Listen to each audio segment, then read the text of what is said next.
Hi hello friends, welcome back to our channel. అందరూ ఎలా ఉన్నారు? బాగున్నారా? ఈ వీడియోలో నేను ఆలూ పరాటాని ఎలా తయారు చేసుకోవాలో చూపించబోతున్నాను. ఈ ఆలూ పరాటా కోసం నేను 1.5 గ్లాస్ గోధుమ పిండిని తీసుకొని అందులోకి కొంచెం నెయ్యి, కొంచెం సాల్ట్ని, కొన్ని పాలని కూడా వేసుకున్నాను. పాలు నెయ్యి వేయడం వల్ల ఈ పరోటా అనేది చాలా స్మూత్గా వస్తుంది.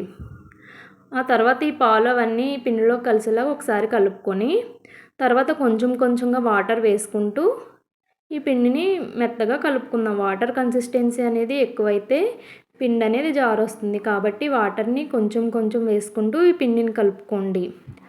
ఇలా మెత్తగా కలుపుకున్న తర్వాత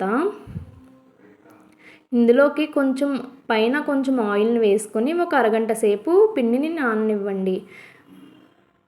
ఈలోపు మనం బంగాళదుంప కర్రీ కోసం 3 బంగాళదుంపల్ని నేను ఉడకపెట్టి పక్కన పెట్టుకున్నాను.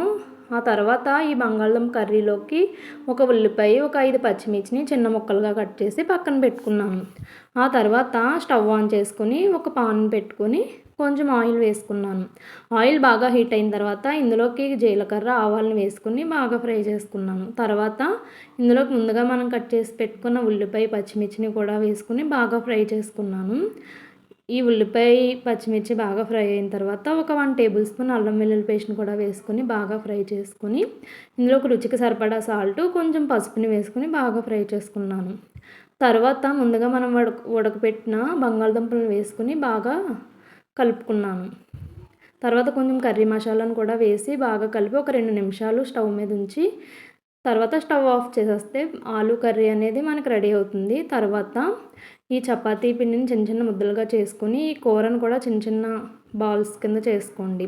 ఆ తర్వాత ఈ చపాతీ పిండిని ఇలాగా ఒక బౌల్లాగా చేసుకొని ఆ బంగాళదుంప కర్రీని ఈ స్టఫింగ్ కింద పెట్టి మళ్ళీ రౌండ్గా చేసుకొని చపాతీ మనం ఎలాగైతే చేసుకుంటామో అలానే చేసుకోవాలి. కానీ కొంచెం స్మూత్గా చేయండి. కర్రీ పెట్టడం వల్ల విడిపోయే అవకాశం ఉంటుంది.